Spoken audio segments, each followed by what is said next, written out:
Ya, bismillahirrahmanirrahim.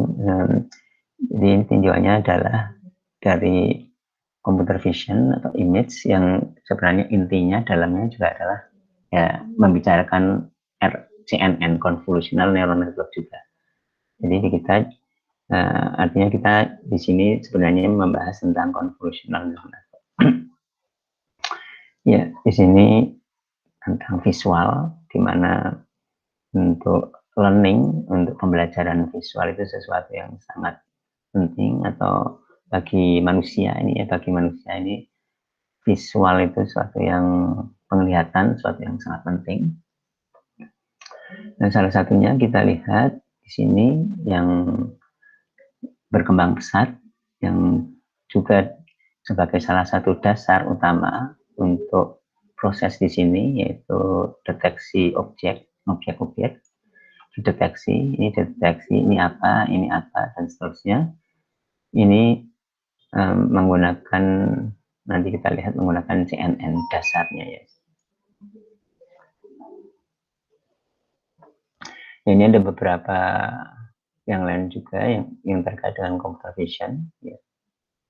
Mungkin beberapa di antara kalian juga mengambil mata kuliah computer vision atau bahasa Indonesia visi komputer ya.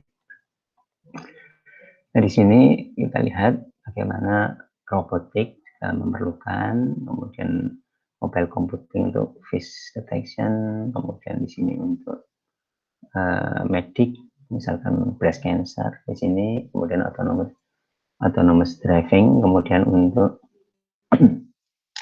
accessibility ya, mungkin juga salah satunya untuk yang disabilitas, terutama disabilitas untuk penglihatan.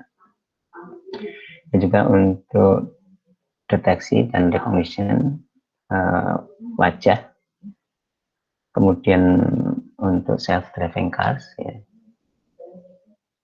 Ini juga salah satu implementasi, salah satunya dari yang kita pelajari.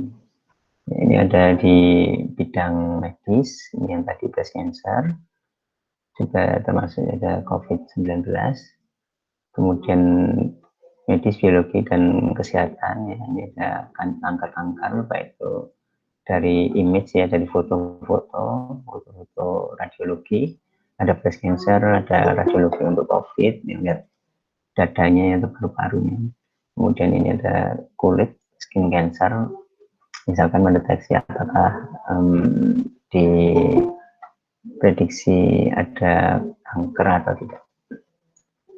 Dan juga accessibility ya, di sini adalah orang yang tidak bisa melihat atau low visibility, atau ya penglihatannya sangat terbatas, yang biasanya pakai anjing untuk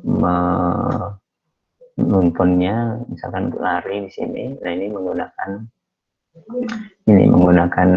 dibantu dengan ini, artinya dengan suara ya. Dengan suara, jadi bisa tanpa anjing yang menonton itu ya. Kita lihat, kita mulai masuk bahwa semuanya, baik itu teks maupun image atau yang lain yang berkaitan dengan pemrosesan di komputer, itu adalah representasinya angka ya. Sekarang kita udah tahu, termasuk juga image ya. Di sini kita lihat yang image seperti ini ya. Kalau kita lihat di perbesar pixel per pixel ya, kemudian juga di sini adalah angka-angka saja ya, yang menyatakan level gelap atau terangnya. Misalkan di sini adalah angka grayscale. Ya, jadi semakin besar, misalkan ini kotak-kotak ini, misalkan 1 pixel, ini semakin terang. Ini yang kecil-kecil angkanya semakin gelap. Ya, ini diberi warna gelap dan terang. Nah, kalau komputer melihatnya kan hanya gini aja, melihatnya angka-angka saja seperti ini ya. Misalkan ini sebuah image, yang dimana image itu adalah matriks ya. Jadi kita melihatnya, komputer melihatnya seperti ini saja. adalah matrik, di mana matrik itu mempunyai range 0 sampai 255 ya, misalkan seperti itu ya. Atau bisa juga untuk yang RGB ya. RGB dari artinya RGB itu ada tiga channel, R dan G dan B ya. Jadi ini adalah image yang kita lihat, ada menambahkan gelap terangnya. Nah kemudian itu direpresentasikan dengan angka-angka ya. Ini adalah representasi pixel.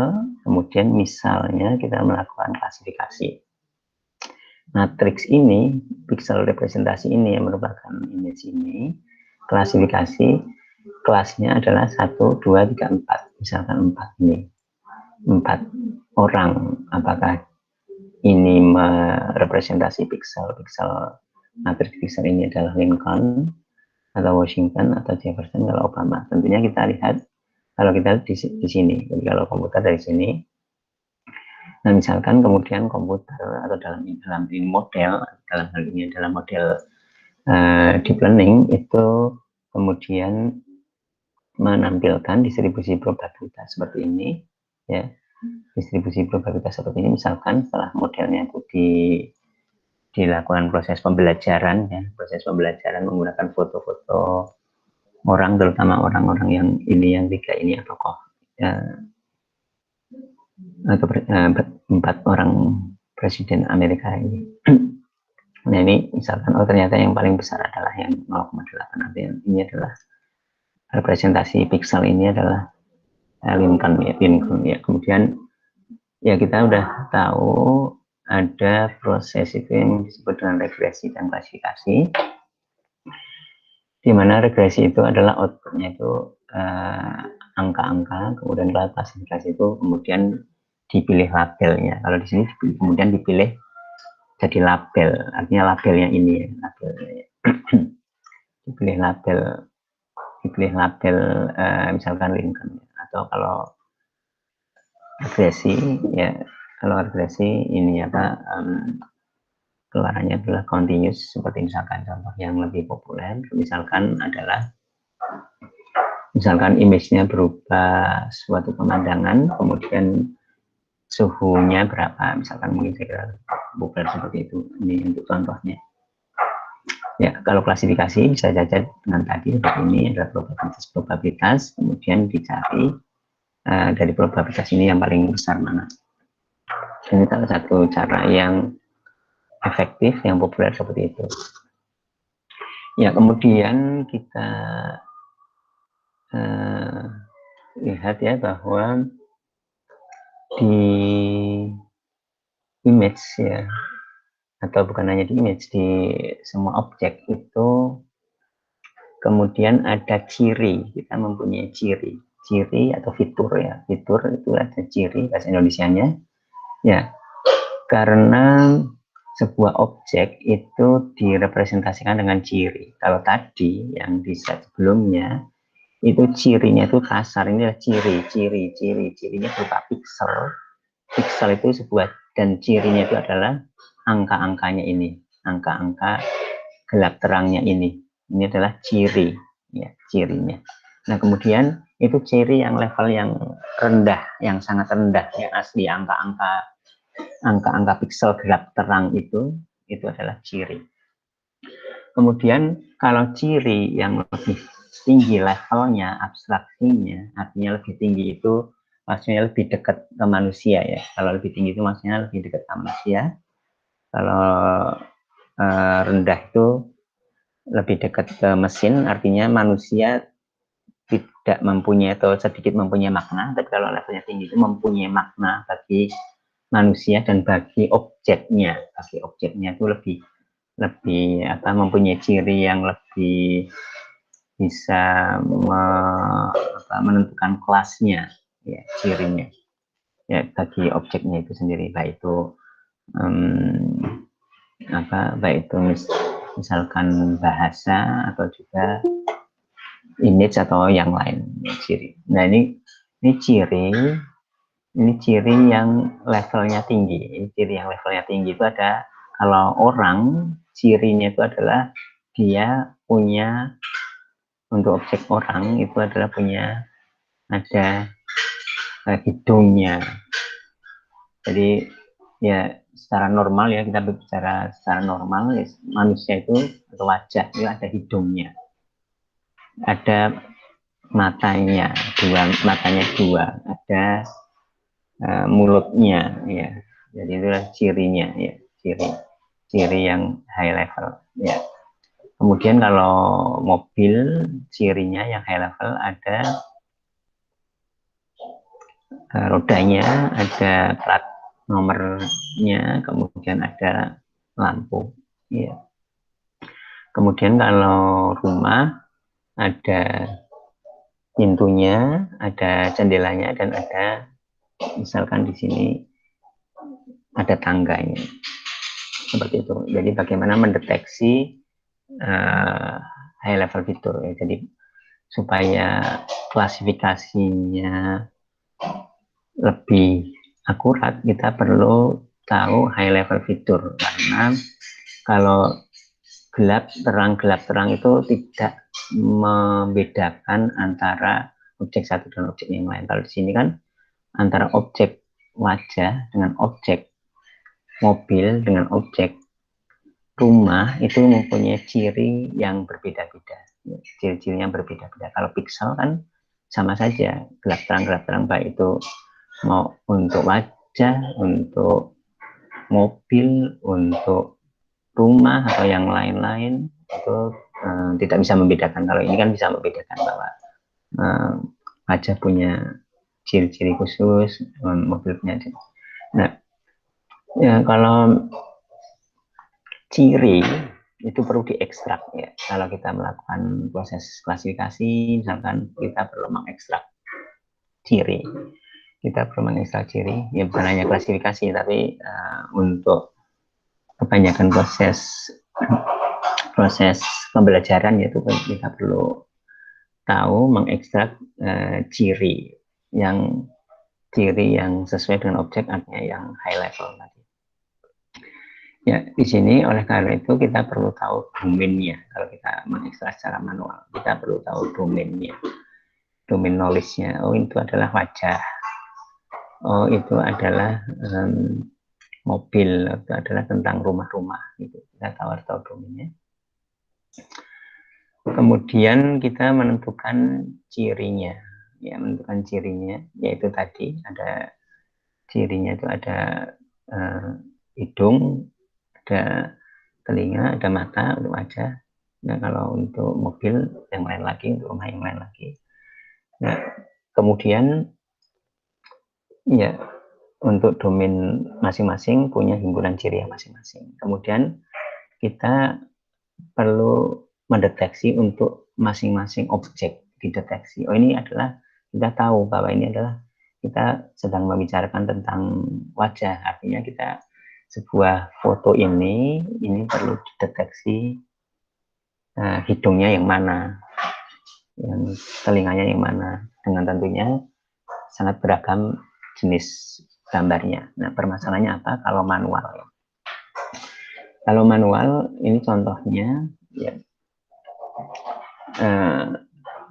ada banyak variasi, baik variasi sudut pandang, pencahayaan, skala, ini apa bentuknya, ada di sini ada sebagian yang tampak, ada backgroundnya, kemudian antar itu sendiri, antar objek itu sendiri ada beberapa jenisnya, yang kalau kita melakukan secara manual itu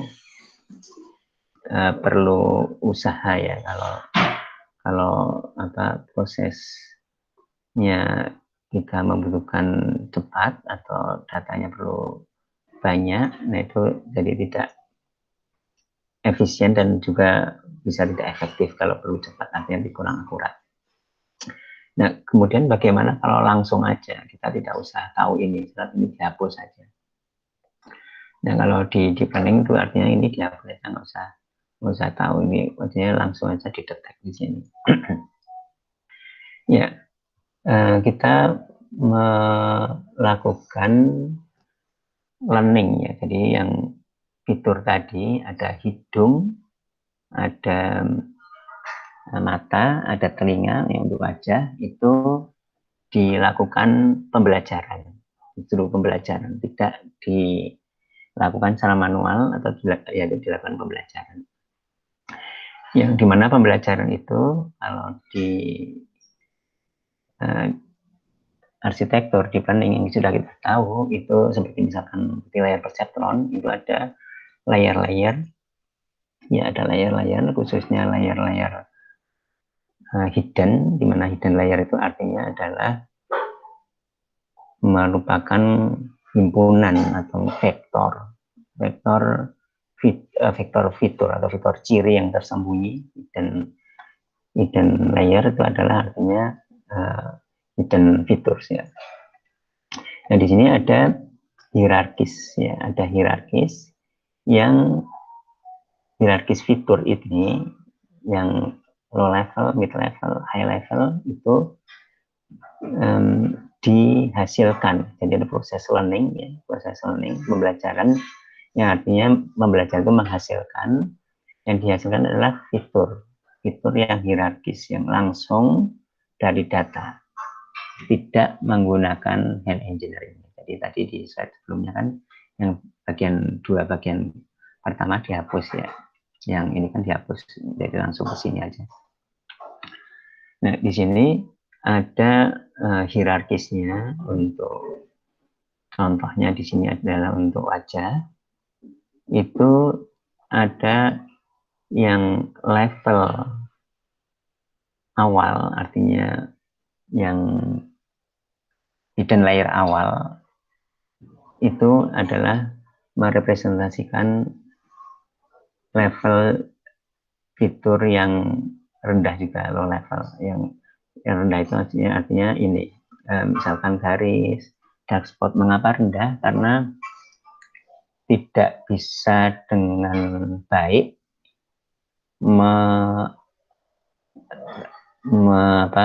sebagai ciri wajah. Kan ini bukan hanya ciri wajah, ini ciri mobil kan juga mungkin ada garis-garis, ada dark spot gitu ya. Ciri untuk wajah binatang juga ada seperti ini, atau yang lain yang sebenarnya wajah manusia.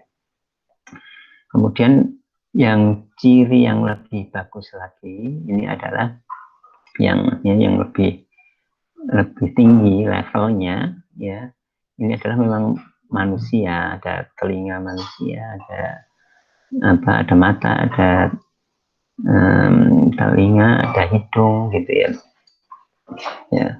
Kemudian yang level lebih tinggi lagi, artinya di hidden layer yang lebih tinggi lagi itu udah struktur wajah yang benar-benar bahwa mata itu seperti ini, artinya mata itu di atas hidung ya, mata itu di atas hidung. Kalau di sini kan mungkin aja ada kalau gambar yang mata dan matanya cuma satu, hidungnya di atas mata, orang anak kecil gambar seperti itu, nanti bisa tinggal wajah karena kita tidak tahu. Tapi kalau ini kan udah jelas bahwa di sini ada komposisi letaknya,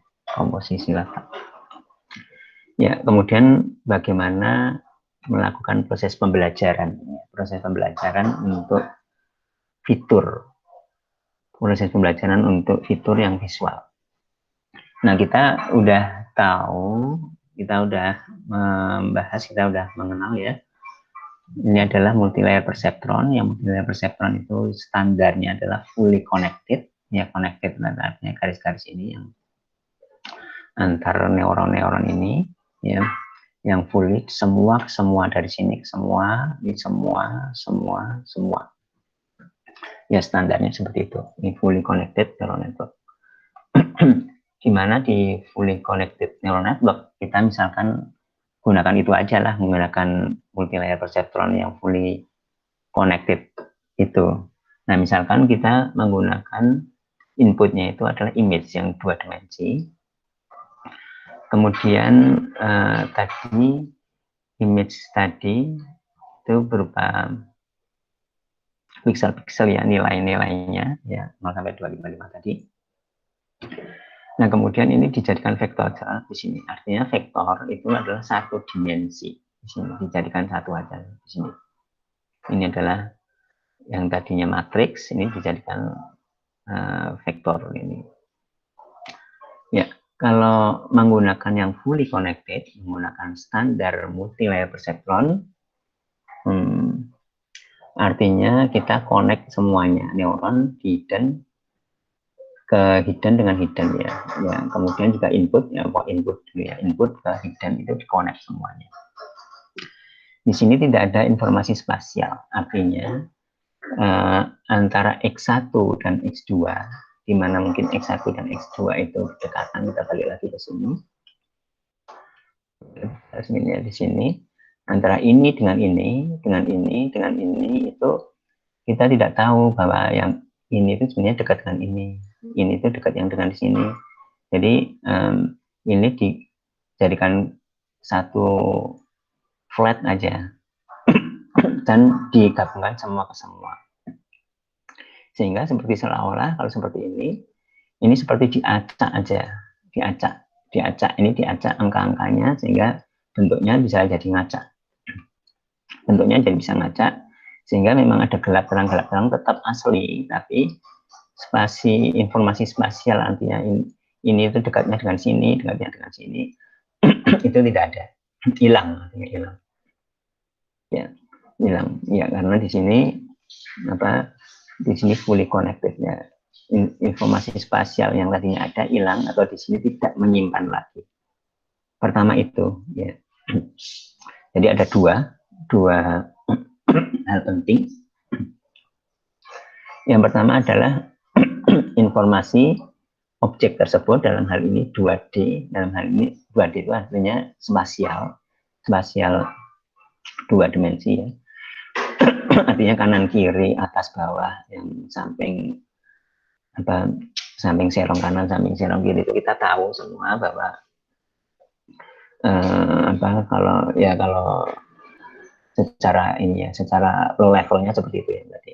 Atau idealnya sebenarnya juga bahwa mata itu sampingnya mata, kemudian hidung itu adalah di bawah mata. Gitu. Ya, pertama adalah informasi spasial. Di sini nggak disimpan. Ya, bagaimana cara supaya informasi spasial itu masih tersimpan? Ya, kita mencari arsitektur yang lain yang mengakomodir atau menyimpan informasi spasial. Kemudian yang kedua yaitu adalah multi-layer perceptron yang fully connected ini parameternya itu sangat-sangat banyak. Parameternya sangat-sangat banyak. Kita lihat di sini. Ini adalah connection, semuanya garis-garis ini adalah koneksi. Koneksi di sini itu artinya adalah inilah parameter bobot ya, matriks yang besar di sini, matriks. Di mana matriks ini antara garis satu, garis yang lain artinya bobot satu, bobot yang lain, bobot di sini, yang semua garis ini berbeda-beda waktu melakukan update bobot ya, waktu kita learning update bobot ya. Di sini tuh independen antara satu dengan yang lain, itu independen di sini. Tidak ini harus sama dengan ini harus sama dengan ini, tidak. Ini jadi semua itu independen, semua harus di set bobotnya, semua harus di set bobotnya. Jadi parameternya itu sangat banyak ya. Apalagi kalau image yang dimensinya cukup tinggi ya. Nah, di sini dua hal ini ya. Jadi dua hal ini. Yang pertama adalah ini informasi spasial yang penting. Kemudian yang kedua ini adalah parameternya yang banyak.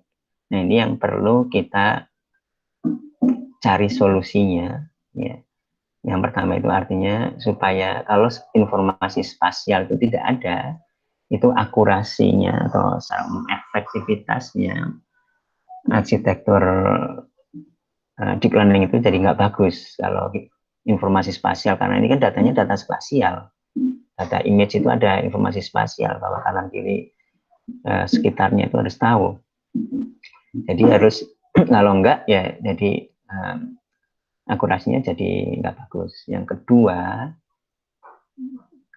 artinya kalau banyak parameter jadi lambat, jadi nggak efisien, jadi lambat. Dan dalam hal ini apalagi deep learning yang deep, yang layernya banyak, itu jadi bisa sangat-sangat lambat, ya. Bisa sangat-sangat lambat. Padahal kalau eksperimen kan perlu, misalkan sekali proses jalani training itu perlu ulangi lagi, perlu banyak sekali, atau bahkan itunya proses learningnya juga perlu beberapa iterasi, perlu banyak iterasinya, ya. Bagaimana informasi spasial, bagaimana struktur spasial itu adalah tadi ya, ada bisa lihat konteksnya, dan dalam ini kemudian bisa mendapatkan ini mendapatkan struktur yang high level tadi ya. Itu bisa diinformasikan ke arsitektur dari network ini, yang artinya ini fully connected neural network ini tidak cocok ya. Nah, ini yang intinya adalah ini ya, intinya adalah ini. Ini adalah tadi masih inputnya, ini input. Tadi kan kita lihat, balik lagi, ini inputnya. Nah, sekarang slide berikutnya, ini inputnya, yang tadi sama, ini adalah inputnya. Ini adalah input layer, di mana input layer yang tadi digambarkan biasanya kita kenal gambar dengan flat gitu. Nah, karena ini 2 dimensi, akan lebih enak gambarkan aja ya 2 dimensi seperti ini. Ini adalah input layer, ya. Kemudian idenya adalah kita mengkoneksikan potongan, ya, potongan dari input. Artinya image ini dibuat potongan-potongannya, Ini salah satu potongannya, contohnya di sini. Salah satu potongannya. Tentunya potongannya banyak karena ini kan luas, jadi tidak dicuplik satu potongan ini aja, tapi semua dicari potongannya. Ya, dilakukan proses scanning, nanti dilakukan proses scanningnya per potongannya. Jadi dikoneksikan potongan-potongan yang kotak merah ini, potongan dari input, ya, ini adalah piksel-piksel ini, misalkan 4x4 pikselnya, ke neuron. Ini adalah sebuah neuron di hidden layer. Jadi ini ada hidden layer di sini. Hidden layer salah satu di hidden layer itu ada neuron ini. Ya. Nah, ini di koneksinya seperti ini. Kalau tadi yang multi layer perceptron ini kan satu-satu, ini satu, ke sini satu. Jadi ini yang multi layer perceptron fully connected tadi, ini satu ke satu. Kalau di sini satu ini merepresentasikan 16 ini ya. Merepresentasikan 16 ini, artinya ini neuron di hidden ini mengandung informasi 16 ini, yang artinya nanti kita lihat bahwa antara ketetanggaan atau lokal di spasial di sini tuh datanya tercermin di sini, ya, tercermin di sini. Nah, ini yang tadi sama juga, garis-garis ini adalah koneksi, kemudian di sini adalah bobotnya di sini. Di sini sebenarnya garisnya ada 16, ya, karena ini kan ada 16. Tapi supaya lebih sederhana, gambar di sini tidak semuanya digambar biar nggak ruwet ya. Ini sebenarnya adalah 16. Jadi neuron di sini di hidden layer ini, sebuah neuron, setiap neuron di hidden layer ini terkoneksi ke region, bukan sebuah pixel tapi ke sebuah region di input ini, di image ini ya. Dan ya di sini aja, jadi lokal di sini aja. Ya, ini sekali lagi ini adalah input layer. Nah, kemudian yang tadi kan satu tadi kan di slide sebelumnya satu terkoneksi ke 16 di sini, potongan di sini. Nah, kemudian kita akan lihat nanti di scan di sini, yang merah-merahnya ini potongan itu di scan dari ujung kiri atas sampai ujung kanan bawah, artinya semua di scannya itu bergerak seperti ini, bergeraknya bisa bergerak satu-satu atau ini bergerak dua, di sini bisa. Potongannya juga tidak harus 4x4 ya, tapi potongannya biasanya ya sekitar inilah, artinya tidak terlalu besar atau terlalu kecil sekali. Ya, kemudian bergerak sampai di scan, ya, proses konvolusi atau proses scanning ini terus sampai ke bawah. Ya, konvolusi itu bahasa Indonesianya lilitan, atau prosesnya juga adalah proses scanning. Nah, kita lihat lagi di sini adalah garis-garis yang harusnya 16, di sini adalah bobot-bobot. Yang perlu diingat di sini adalah bobot-bobot di sini waktu proses scanning dari sini, kemudian yang berat ke sini, ke bawah, kemudian ke bawah turun dikit, dan seterusnya. Bobot-bobotnya ini sama, ya, sama bobotnya. Yang 16 bobot di sini, parameter 16 ini sama semua. Nanti maksudnya bergerak itu menggunakan bobot kombinasi atau himpunan bobot yang sama. Ya, sekali lagi diingat, ini himpunan bobot yang sama. Sehingga yang tadi salah satu permasalahannya kalau multi layer perceptron itu menggunakan banyak sekali parameter, ini dikurangin karena bobotnya, parameternya itu sama untuk ya hanya 16 di sini, hanya 16. Istilahnya adalah nanti parameter sharing, ya.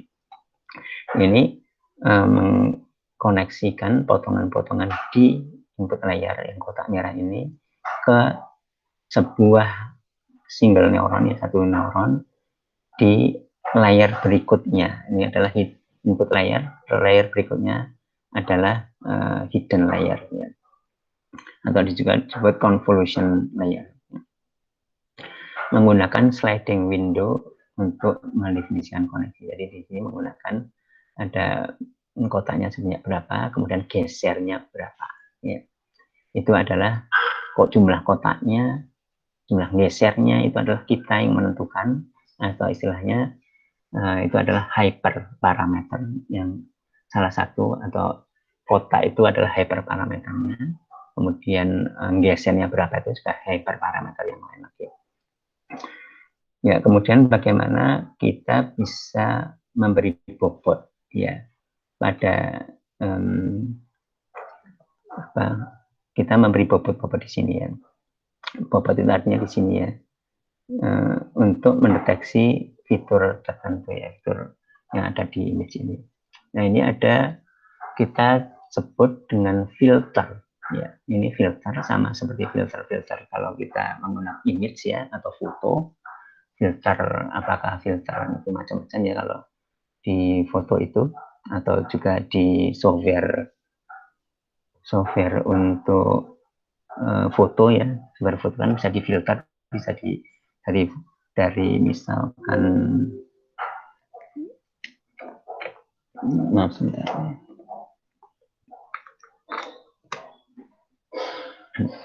ya, filter itu bisa, kalau di foto itu bisa jadi lebih terang, atau bahkan misalkan jadi seperti negatif, foto negatif gitu. Ya, ini ada 3 hal yang pentingnya. Yang pertama adalah ini adalah menggunakan filter untuk mengekstrak fitur, ya, menggunakan filter dan filters di sini jamak filters, ya, jadi menggunakan beberapa filter, untuk mengekstrak fitur, artinya untuk mentransfer dari layer input ke layer hidden layer pertama, dan dari hidden layer pertama ke hidden layer kedua, di mana hidden layer di sini, ya, balik lagi yang tadi, hidden layer di sini itu adalah convolution layer, karena ini menggunakan convolution layer, dan nanti bisa lagi ada hidden yang kedua, hidden yang ketiga menggunakan konvolusi juga. Ya, jadi kita menerapkan sehimpunan bobot, ya, sehimpunan bobot itu disebut dengan sebuah filter untuk mengekstrak fitur atau ciri lokal. Balik lagi slide-nya, ini adalah filter, ya, ini adalah filter bobot di sini yang klop di sini dengan potongan di sini, jumlah garisnya 16, ini adalah 16. Ya, ini berarti filternya itu adalah bobot di sini. bobot di sini yang bobotnya itu tetap, filternya sama, bobotnya tetap artinya filternya sama, untuk men-scan atau mengkonvolusi di sini. Yang ini ekstrak lokal fitur, artinya lokal fitur itu satu kotak itu, di kotak yang lokal itu, tidak global. Global itu semuanya di sini jadi satu fitur aja. Misalkan ini kan lokal di sini ya, kalau kita bayangkan lah mungkin seperti ya kasarnya atau sederhananya bisa nanti oleh karena itu mendeteksi bagian-bagian tadi ada, kalau di yang level menengah misalkan ada hidung dan lain-lain. Ya, jadi filter ini istilah yang salah satu yang paling penting, filter, menggunakan filter. Dan filter itu adalah bobot, himpunan bobot atau matriks bobot ya, untuk mengekstrak ini. Kemudian kita menggunakan lebih dari satu filter ya, lebih dari satu filter untuk hasil yang lebih efektif ya. Kita menggunakan lebih dari satu filter untuk mengekstrak fiturnya itu. Jadi dari artinya filter satu dan filter yang lain itu berbeda. Ya, berbeda artinya kita seperti mendapatkan beberapa sudut pandang, ya, beberapa sudut pandang lagi ke sini. Ini menggunakan sebuah filter, artinya bobot yang sama, scan dari sini sampai ke paling bawah. Kemudian menggunakan filter yang lain, scan dari sini sampai ke bawah. Dan artinya menggunakan himpunan bobot yang lain. Ya, ya kemudian ini setiap filter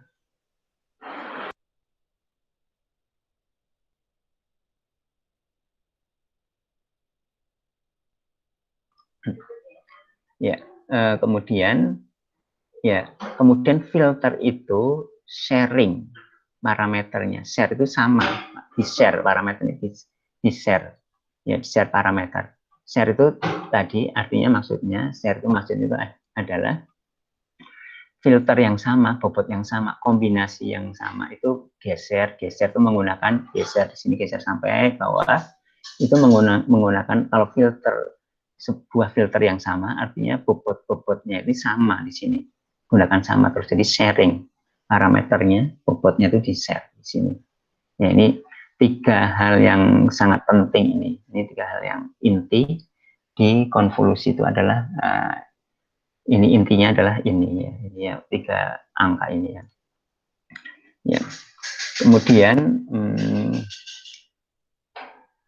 jadi fitur-fiturnya kita di sharing di sini ya. Kemudian filternya menggunakan beberapa filter. Ya, jadi kalau fitur yang berarti untuk satu bagian dari input itu, karena tadi kita scanning itu juga bisa berarti di tempat lainnya lagi ya, memberi manfaatnya. Nah, ini misalkan ini contohnya yang mudah menggunakan angka-angka. Ini fitur extraction dengan konvolusi, yaitu dengan scanning, konvolusi scanning. Ya, misalkan filternya 4, filternya ukurannya 4x4, yang sama seperti yang tadi ya, 4x4. Ini 4x4, ini artinya di sini 16, di sini bobot-bobotnya. Yang garis-garis ini artinya garis-garis ini artinya di sini potongan juga ya. 16 bobot yang berbeda ya, berbeda itu karena ya biasanya berbeda karena nanti kan di proses learning ya. Jadi ini yang independen, maksudnya independen, 16 itu independen satu dengan yang lainnya, independen satu dengan yang lainnya, artinya nanti di proses learning yang kemudian digabungkan di sini, kemudian diterapkan atau digunakan filter yang sama 4x4 ke potongan 4x4 ya. Jadi filter 4x4 di sini ya, kepotongan 4x4 harus match gitu ya. Kemudian digeser, misalnya gesernya 2 ya, gesernya 2 ke bawahnya juga 2 dan seterusnya. Ya, ini 4x4 dan 2 ini adalah hyperparameter ya, yang bisa kita set. Proses yang patchy atau yang menggunakan potongan ini disebut konvolusi atau scanning. Inilah yang tadi. Ya, kemudian ini contoh kasus yang sangat sederhana. Sebuah contoh kasus yang sangat sederhana. Di sini misalkan adalah image ya, image yang di sini isinya hanya -1 dan 1 saja. Ya, pixelnya tidak seperti tadi, ini sederhana saja, -1 dan 1, tidak apa 0 sampai 255, tapi -1 dan 1 aja. Ya, di sini image-nya, kemudian ini juga image, ada 2 image ya, ada 2 image yang kita lihat ini adalah menggambarkan X, ini menggambarkan X yang bentuknya agak pingpong seperti ini. Apakah ini dengan ini sama? Ya. Ya, image itu direpresentasikan sebagai matriks nilai-nilai pixel sama seperti ini, yang kalau ini ada -1 dan 1, dan komputer melihatnya hanya angka-angka itu aja ya. Ya, kita ingin mengklasifikasikan, kita ingin melihat apakah ini itu X, yang ini apakah ini X juga. Kalau sama-sama X artinya ini juga X, ini X artinya ini sama X ya. Meskipun digeser, meskipun X-nya digeser, mungkin di sini geser, mungkin dibengkokkan, diputer, dibuat bentuk yang lain, agak kecilan di sini. Nah itu, tapi masih X, bagi orang tahu itu X ya, meskipun divariasi-variasikan, geser, di bengkong-bengkongan dikit, diputar-putar, dikecilin, digedein, misalkan seperti itu. Ya, ya. Tadi ada potongan-potongan. Nah, kita lihat di sini potongan-potongan yang merupakan itu nanti menjadi fitur-fitur. Di sini fitur dari X ya. Ini kalau ini fitur sebuah fitur X di sini. Ini X, ini fiturnya, fitur yang lebih high level. Di sini ada bagian tengahnya dan bagian pojok-pojoknya ini kalau X ya. Ternyata di sini sebenarnya fiturnya itu antara yang image yang kiri dan image yang kanan itu ada banyak cocoknya ya. Jadi tengahnya seperti ini sama sebenarnya, mempunyai ciri-ciri yang sama. Ya seperti kalau orang bentuknya sama dan yang satu dengan yang lain, sama-sama ada hidungnya, bentuk hidung, ini ada hidungnya. Ada matanya, ini ada matanya meskipun bentuknya beda, letaknya agak turun sedikit, ini agak naik sedikit gitu. Kemudian ini sama, ada bagian sininya, misalkan ada kakinya, meskipun kakinya yang satu lebih panjang, yang satu lebih pendek, misalkan seperti itu. Ya, kemudian ini adalah filter seperti tadi ya, dan ini ada filter. Kita menggunakan filter, misalkan kita menggunakan filter itu adalah bobot tadi. Kita menggunakan filter, ini adalah filter, ada 3 filter ya, ada 3 filter yang masing-masing filter digunakan untuk men-scan di sini. Filter ini gunakan untuk men-scan. Nanti filter ini digunakan untuk men-scan. Filter ini digunakan untuk men-scan. Ya. Bagaimana kemudian dihasilkan dari sebuah potongan di sini, ya. Sebuah potongan di sini dihasilkan menjadi, tadi kan menjadi satu neuron. Satu neuron kan berarti satu angka. Dari satu ini, satu potongan yang dalam kasus ini misalkan 3 kali 3, sini potongannya artinya filternya juga 3 kali 3 di sini, 3 kali 3. Kemudian bagaimana dihasilkan seperti tadi ya, di gambar tadi, mungkin saya balik lagi sebentar. Nah di sini jadi 1 ya, dari kalau di sini 4 kali 4 jadi 1 dari potongan yang dengan filter ya. Ini sama seperti multi layer perceptron yang sudah kita pelajari, bahwa di sini kan angka di sini angka input kalikan bobot, input bobot, input bobot, input bobot, input bobot, input bobot, seperti itu kan. Kemudian kalau di sini bedanya, kalau di sini kan dijadikan satu angka skalar. Yang tadinya matriks dibuat skalar di sini. Nah, di sini kita lihat adalah dengan cara ya dikali-kalikan saja sebenarnya ya. Jadi ini kita lihat bahwa ya kalau di sini yang bagian sini artinya ini itu maksudnya filter tadi garis sebenarnya garisnya yang tadi kalau relasi garis start ini kan garis. Nah ini garisnya itu berisi 1 ini dikalikan angka inputnya 1 ya. Ya, kemudian kalau yang di sini artinya dikalikan di sini, ini kalikan ini kalikan, kalau ini kalikan yang ini, pojok kiri atas dan pojok kiri atas. Bobot, sekali lagi, ini adalah bobot, ini adalah input, ini adalah parameter bobot yang di dalam garis-garis tadi, koneksi ke neuron hidden di sini. Ini adalah bobot, ini adalah pixel-pixel input. Kali-kalikan dan dijumlah-jumlahkan. Jadi dikalikan, jadi multiply ya, dengan dimultiply artinya ya seperti di multilayer perceptron kan juga dikali-kalikan ya. Ini 1 itu adalah yang pojok kiri atas, pojok kiri dengan pojok kiri, tengah dengan tengah dikali-kalikan. Jadi kebetulan di sini hasil perkaliannya semua 1, kemudian dijumlahkan. Ya, kemudian digambarkan seperti ini. Ini bisa misalkan ada image-nya. Kalau ini image-nya adalah 5x5, filternya 3x3, ya kita bisa sekali lagi ya, filter ini adalah bobot yang tadi itu sebenarnya di dalam garis-garis tadi. Dalam garis-garis tadi. Ya kita misalkan ini filternya 3x3. 3x3 artinya kita melakukan sliding, melakukan menggeseran, artinya melakukan scanning atas input image ini. Jadi scanning di sini, ya. Kemudian dilakukan perkalian. Ini perkalian itu sama seperti multilayer perceptron ya, karena kan antara bobot dengan ini kan dikalikan, bobot dengan input dikalikan. Kemudian karena ini perlu dijadikan satu angka, dirangkum jadi satu angka, dirangkum ada informasi lokal spasialnya, maka kemudian dijumlahkan. Ya, ini kalau digambarkan, ini bisa digambarkan seperti ini. Ini adalah input. Ini adalah filter. Sekali lagi, filter itu adalah bobot. Sekali lagi, filter bobot itu adalah yang kalau ini garis-garis. Ya, jadi ini seperti garis ke sini yang mengumpul ke sini semua.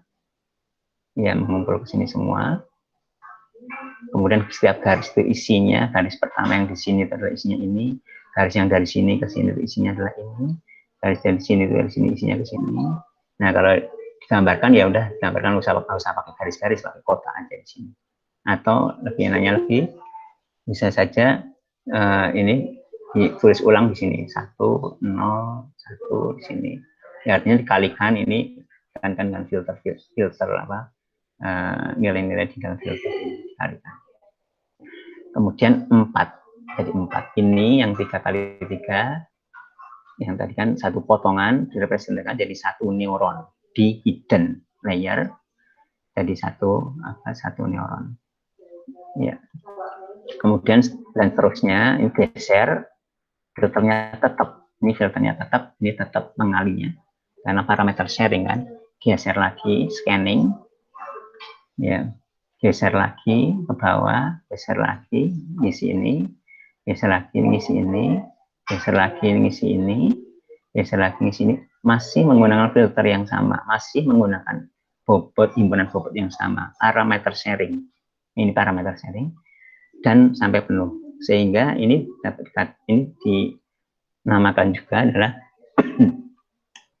fitur map ya, peta ciri ya. Peta ciri ya, apa fitur map di sini yang di hidden layer ini. Hidden layer ini atau convolution layer ini di sini adalah peta ciri atau fitur map. Nah, kemudian apa yang disebut dengan filter? Misalkan ini adalah image ya, image aslinya yang ini adalah filter, yang kotak kecilnya filter. Inilah bobotnya di dalam filter. Bobot dalam filter. Sekali lagi tadi filter itu kan scan di sini ya dari di aslinya ini. Di scan dari sini, di scan dan dapat dihasilkan gambar yang tadi ukurannya lebih kecil atau lebih kecil sedikit atau bisa disamakan di sini. Ya, jadi balik lagi ke sini ya, saya balik lagi dulu ke sini. Ya dari sini ini yang aslinya, image aslinya menjadi image hasilnya, ya image hasilnya. Di sini kebetulan ada 5, kemudian di sini ada 3, tapi saya kira nggak masalah ya, nggak masalah, artinya bisa di set sehingga nanti bahwa ukurannya itu bisa jadi sama, yaitu dengan gesernya dikit dan di sini ditambah, di luarnya ditambah angka-angka misalkan 0, semua. Tapi yang penting kalau image-nya besar, selisihnya cuma berapa pixel di sini kan, berapa pixel nggak masalah gitu ya. Jadi dapat dianggap ini dan ini tuh ukurannya hampir sama lah, seperti ini. Inputnya ini adalah hidden layer. Ini adalah hidden layer yang lain atau fitur map yang lain. Ini adalah fitur map yang lain. Menggunakan filter ini, hasilnya seperti ini. Menggunakan filter seperti ini, hasilnya seperti ini. Menggunakan filter seperti ini, hasilnya seperti ini. Ya. Sekali lagi, saya ulangi. Ini adalah inputnya. Ya, ini adalah inputnya, image inputnya. Nah, ini kemudian hasil dari fitur map atau hidden layer yang dikoneksikan dengan koneksi dari potongan-potongan kemudian ke neuron-neuron tadi. Ini salah satu jenisnya. Kalau filternya seperti ini, pixel-pixelnya kemudian gambarnya seperti ini. Yang kalau filternya seperti ini, yang himpunan bobot-bobotnya seperti ini ternyata lebih terang di sini. Jadi sharpennya. Nah, kalau di sini menggunakan seperti ini, ada 0, 0, 0, 0, 0, kemudian ada minus di tengahnya, ada 1 gini. Nah, ini ternyata mendeteksi tepian ya, mendeteksi tepian di sini, mendeteksi tepian. Nah, kalau di sini dengan filter ini ternyata mendeteksi tepian yang lain.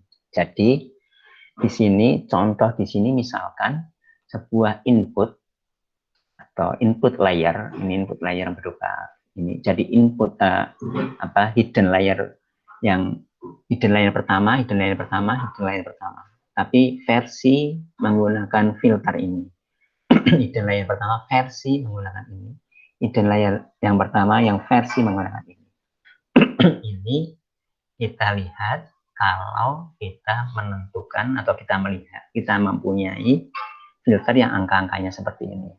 Tapi yang perlu diingat, yang sangat penting, namanya juga pembelajaran mesin, namanya juga learning. Yang di learning, yang di pembelajaran itu adalah bobot-bobot ini. Yang parameter ini, yang dilakukan proses learning dengan data training, itu kan bobot. Bobot itu kan filter.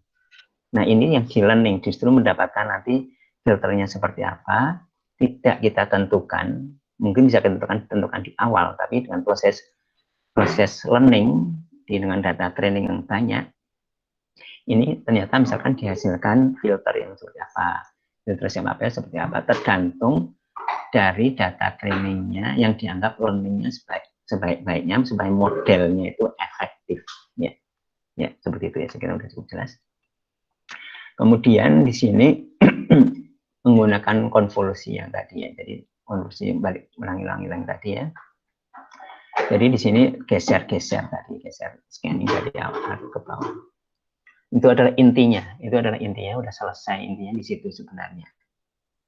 Kemudian di sini adalah lebih detailnya, ada beberapa pendukungnya yang itu intinya, tapi kalau intinya saja itu bisa kurang efektif dan kurang efisien, artinya akurasinya bisa ditingkatkan lagi dan bisa lebih dipercepat lagi. Nah, ini digambarkan sekarang dengan kotak-kotak aja. Ini adalah input layer yang digambarkan dengan matriks image. ini adalah hidden layer. Ya, kita mempunyai satu hidden layer di sini yang kenapa ini berlapis? Karena menggunakan filter yang berbeda. Ini filter yang depan, menggunakan filter yang kedua, menggunakan filter yang ketiga. Dan ini digambarkan seperti ini ya. Ini adalah yang potongan tadi yang geser, yang scan ini ya. Ini adalah hidden layer pertama. Ini adalah konvolusi. Ini menggunakan filter untuk menjadi fitur map, convolution layer atau hidden layer, atau juga ini adalah fitur map. Ya. Kemudian seperti umumnya untuk di neural network dan di deep learning, karena permasalahannya itu adalah permasalahan yang real, yang tidak linear, ya kita tidak cukup dengan garis pemisah yang linear, sehingga kita perlu fungsi non-linearity, ya, fungsi non-linearity yang misalkan salah satunya adalah ReLU, Rectified Linear Unit penyearah yang linear, ya. Ya, artinya tadi di sini yang mungkin saya coba lebih jelas di sini. Nah, di sini prosesnya itu setelah dikalikan di sini seperti hanya multilayer perceptron, sebelum masuk ke layer berikutnya itu di komputasi dengan non-linearity dulu, sehingga hasilnya supaya nanti tidak linear, ya. Tidak digambarkan di sini, tadi sudah otomatis bahwa ada non-linearity dan biasanya misalkan value. Kemudian di sini ini masing-masing kotak ini adalah hidden layer menggunakan filter A, filter B, filter C. Ini masing-masing di downgrade, ya, di downsampling, ya, di downsampling ada pooling, membuat pengumpulan atau peringkasan supaya lebih kecil, ya, supaya lebih kecil di ini apa di poolingnya. Poolingnya ada yang disebut salah satunya adalah maksimum. Artinya max pooling. Intinya sebenarnya ini adalah mengecilkan saja. Ini tidak ada bobot di sini. Tidak ada bobot. Ini proses yang sangat sederhana. Sehingga ini adalah proses pendukung yang penting juga. Tapi intinya adalah di sini. Intinya di sini. Ya udah selesai di sini sebenarnya. Udah sampai selesai di sini. Intinya adalah convolution pooling. Udah selesai. Kemudian hasilnya bisa misalkan di flatkan di yang tadi matriks, 3 matriks dijejerkan jadi vektor seperti ini. Karena mau diproses lagi seperti ini, misalkan begitu. Tapi ini udah selesai, yang mungkin nanti diproses lagi di sini untuk beberapa aplikasi.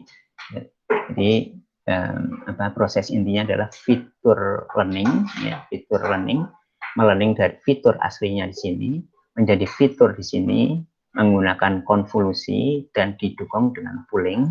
Konvolusi menggunakan filter, filternya itu adalah artinya parameter sharing, kemudian filternya menggunakan multiple filter, filter 1, filter 2, filter 3, kemudian ini yang tadinya seperti ini jadi 3 kotakan kecil atau 3 matriks kecil yang misalkan ada keperluannya digabung jadi sebuah vektor. Ya, jadi untuk mentraining model dengan image data itu bisa seperti itu, dan yang di learning, ya ini sangat penting diingat-ingat ya. Yang di learning apa? Yang namanya di neural network, namanya di deep learning, yang di learning itu adalah bobot, ya namanya bobot. Parameternya adalah bobot. Bobot itu adalah yang di garis-garis itu biasanya direpresentasi dengan garis itu adalah. Nah kalau di kita itu filter. Garis-garis ini adalah filter. Filter yang artinya filter untuk konvolusi. Kalau maksud ini tidak ada. Untuk konvolusi. Jadi filternya yang di learning. Tidak kita sudah ditetapkan, oh saya akan menggunakan filter untuk yang seperti ini tadi ya. Misalkan saya menggunakan filter ini yang tetap. Enggak. Tapi justru filternya itu yang kita dapatkan yang sebaik-baiknya untuk datanya, untuk data kita filternya seperti apa. Ini adalah filternya.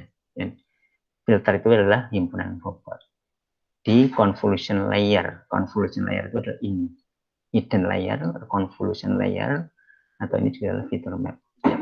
Yang kemudian dengan perkembangan software, ada salah satunya TensorFlow ya, software untuk framework atau library untuk deep learning, TensorFlow atau juga yang lebih menggunakan Keras ya, TensorFlow Keras itu udah, kalau seperti misalkan yang standar proses standar seperti ini udah diakomodir dengan enak dan udah bisa efisien, artinya udah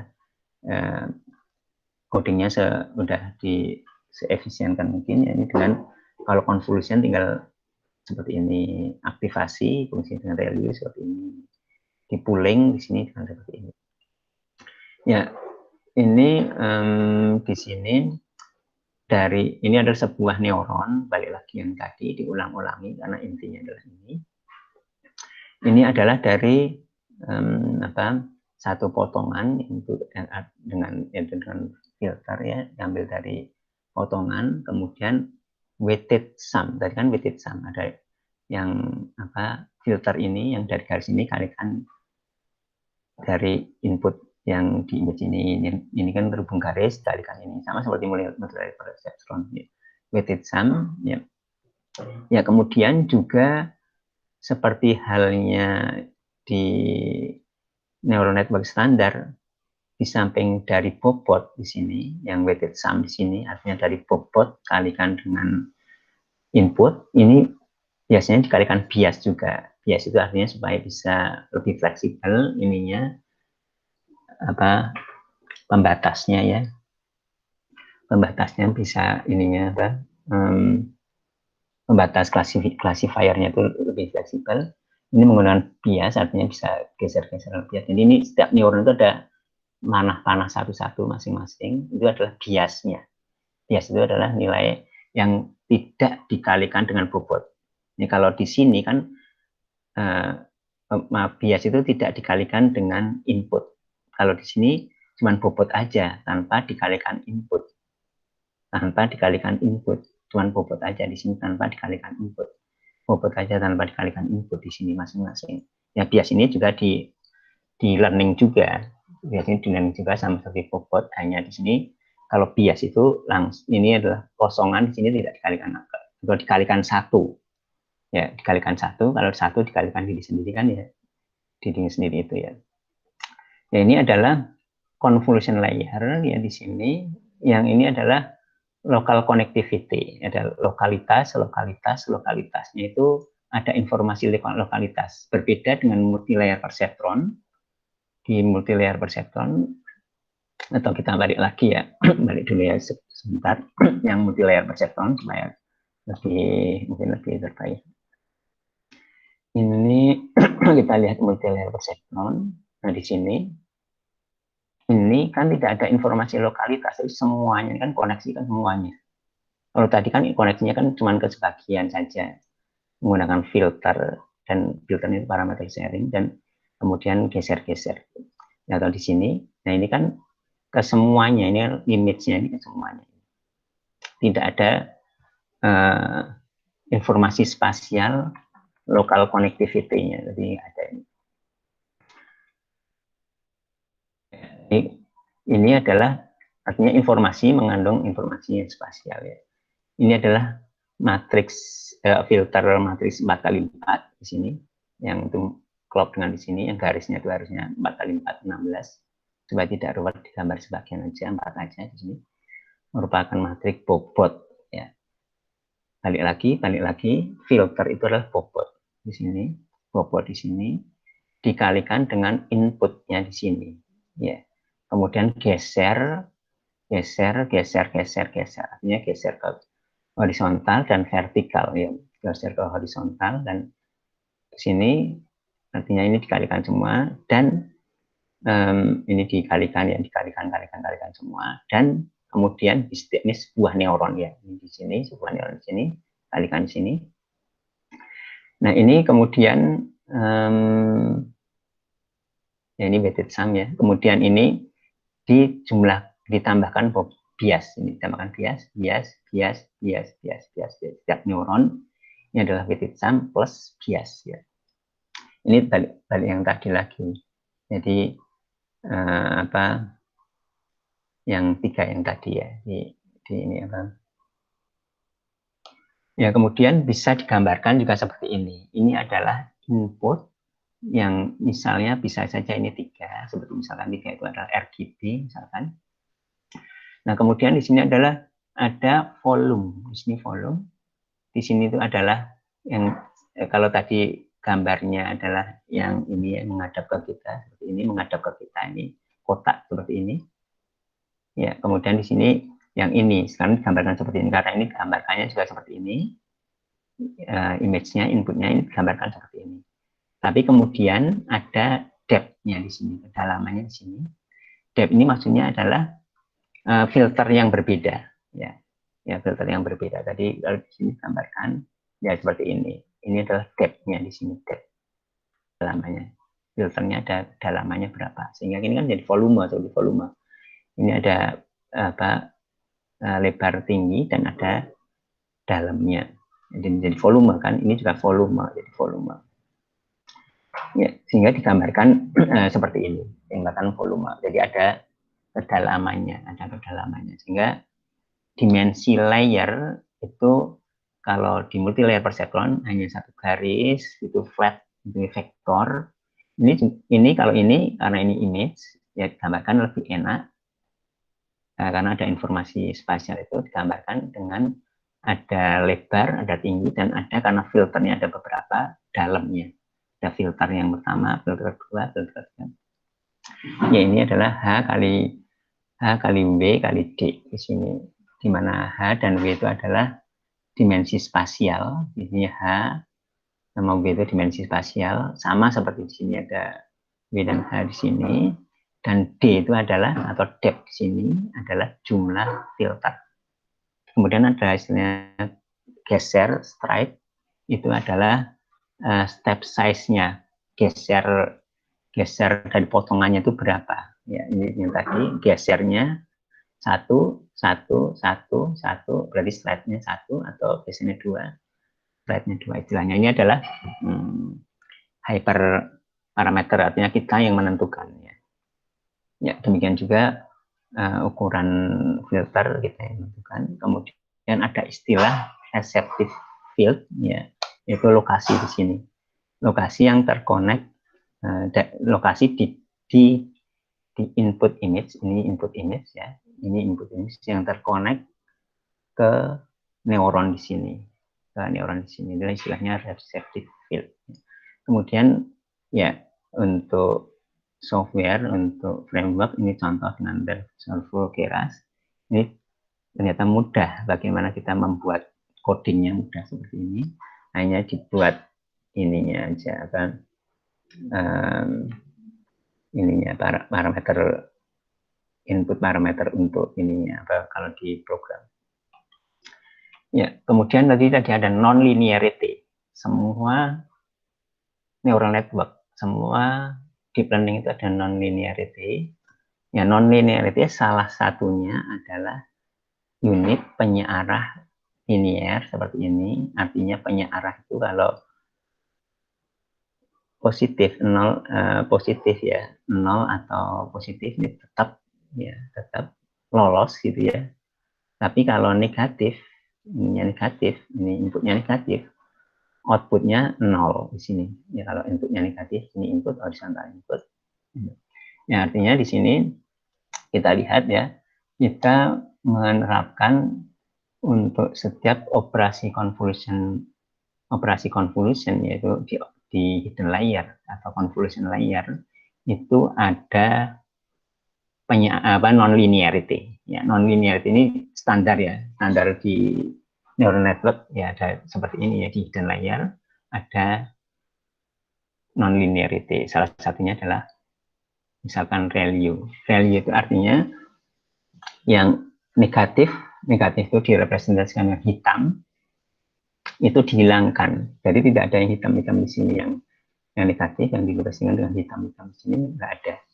Karena hanya yang non negatif kalau dengan value. Jadi fitur mapnya udah di nonlinearity dengan di penyearah, ada penyearahnya dengan value. Ya. Kemudian tadi sebagai pendukung dari proses konvolusi adalah proses pooling, proses peringkasan supaya lebih kecil. Ya, di sini peringkasannya bagaimana? Salah satu peringkasan yang sederhana itu adalah dengan maksimal.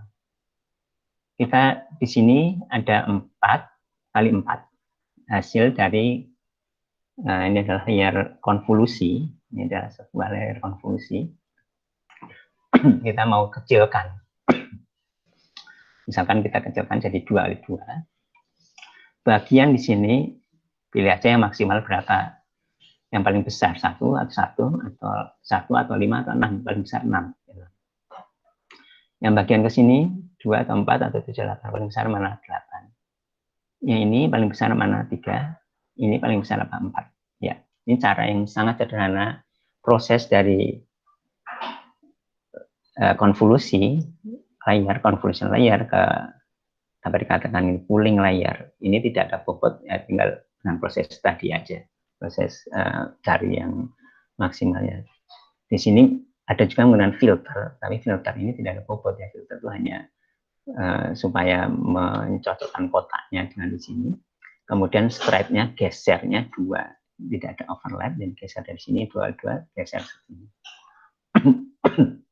Ini adalah pendukung sehingga dimensinya dikurangin, ya. Ya, kemudian diharapkan dimensinya kurang, tetapi diharapkan informasinya masih tersimpan, meskipun tentunya ada yang hilang ya. Tapi diharapkan intinya masih tersimpan. Informasi itu artinya informasi di sini ini 2 dimensi, artinya informasi spasialnya. Bahasa spasialnya itu tidak berubah ya. Diharapkan seperti itu ya. Nah, ini salah satu kelemahan nanti yang diatasi oleh kapsul. Ini salah satu kelemahan dengan pooling ini, artinya terlalu menyederhanakan. Ini seperti ini, kemudian diubah menjadi dengan maksimal aja. Itu suatu penyederhanaan menjadi satu nilai aja, skalar satu nilai. Nanti ini merupakan satu kelemahan yang diatasi dengan kapsul ya. Ini istilahnya kapsul. Kapsul itu adalah himpunan dari bukan hanya satu angka, bukan hanya satu informasi, tapi ada beberapa informasi. Ya, ya, bagaimana kita bisa mendownsampling? Ya, jadi tujuan pooling itu adalah utamanya adalah downsampling, memperkecil. Tetapi jangan sampai efek negatifnya, yaitu informasi spasialnya itu jadi berubah, jadi mempertahankan spatial invariance-nya. Nah, ini idealnya adalah seperti ini. Ini adalah pembelajaran representasi itu misalnya fitur ya. Pembelajaran representasi dalam CNN yang deep. Artinya kalau tadi contohnya convolution layernya cuma 1, tapi kalau di sini setelah konvolusi dan value dan pooling ya, kemudian dikonvolusi lagi dan ada value dan pooling, dikonvolusi lagi itu.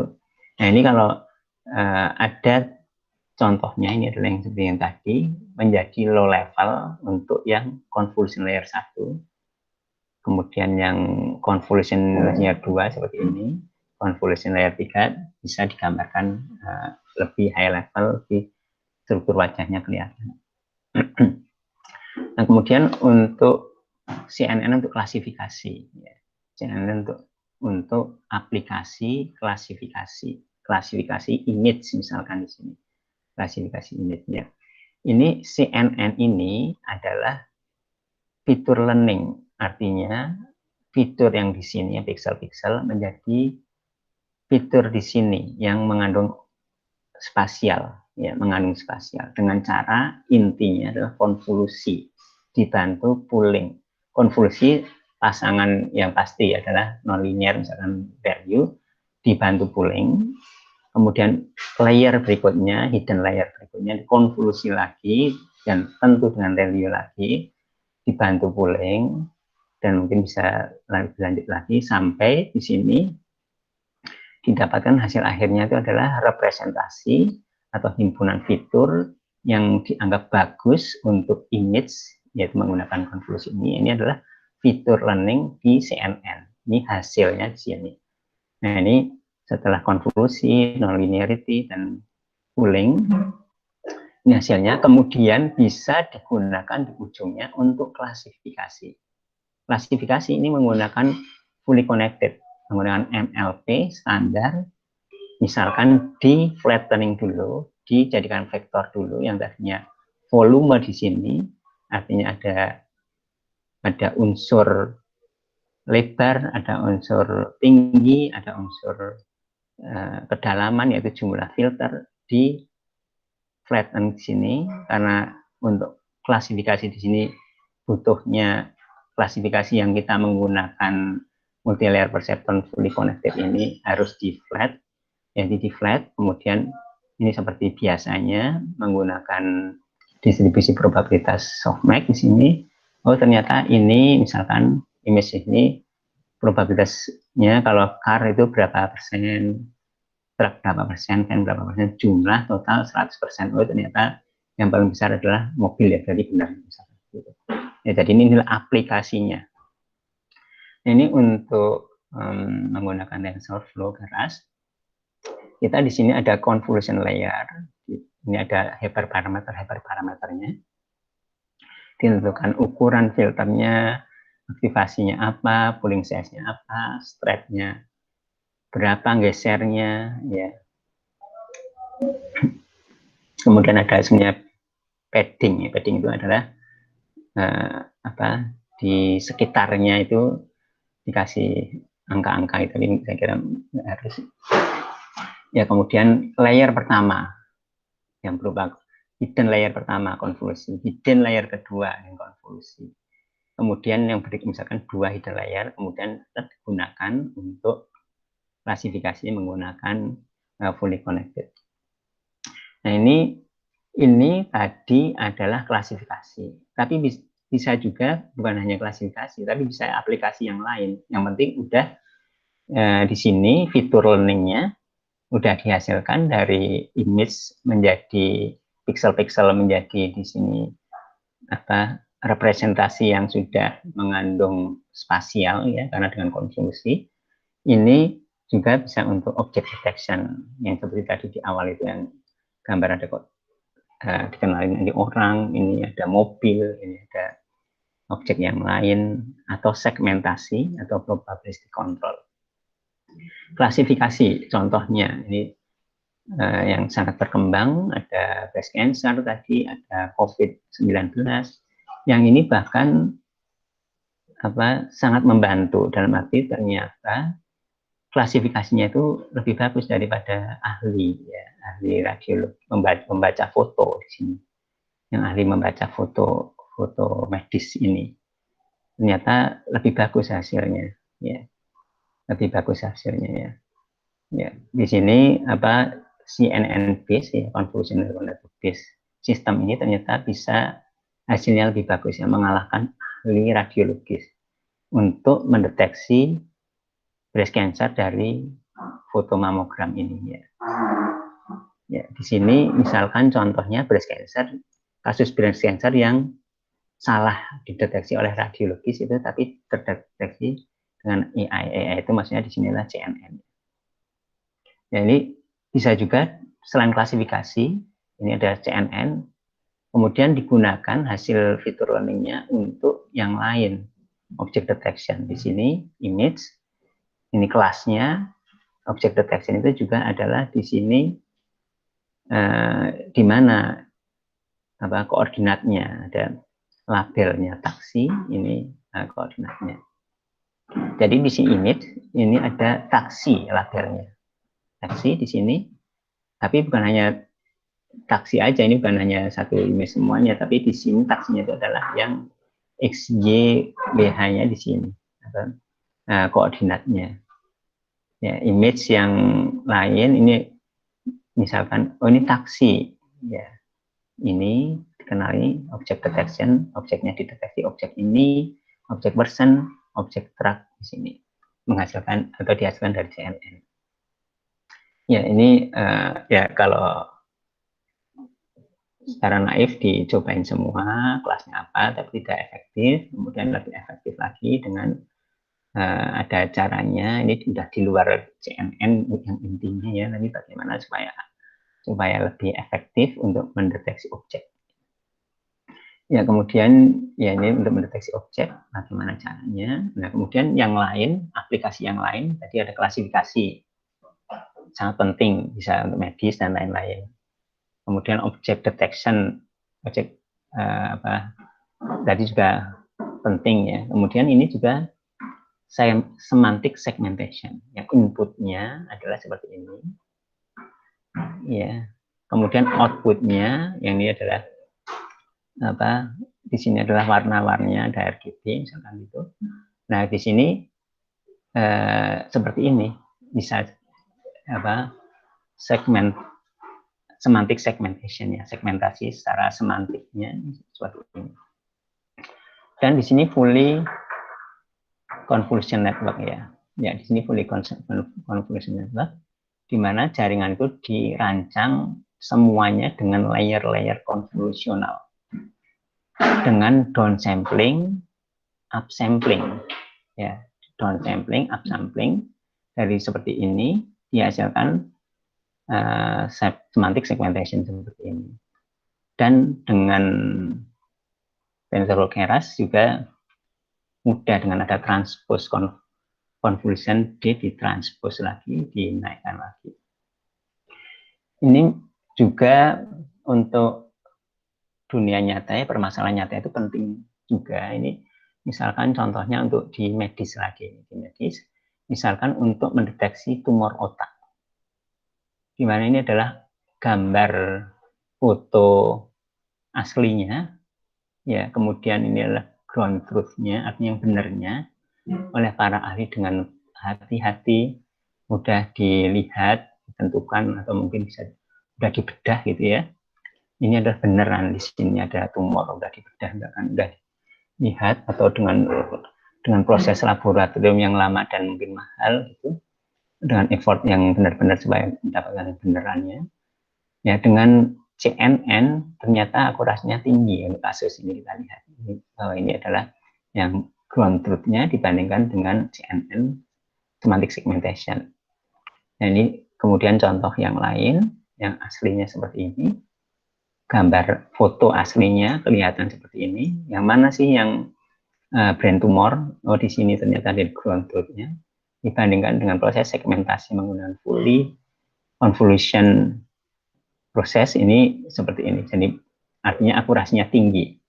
Demikian juga untuk infeksi malaria ya, di mana di sini kelihatan aslinya ya, kemudian ground truth-nya dibandingkan dengan segmentasinya. Kemudian juga ada yang proses atau aplikasi-aplikasi yang lain seperti navigasi menggunakan self drive car ya, ini yang intinya adalah konvolusi, intinya adalah konvolusi ya. Ini adalah intinya adalah konvolusi. Kemudian yang lain-lain lagi, ada beberapa yang lain lagi, termasuk untuk seni juga bisa membantu.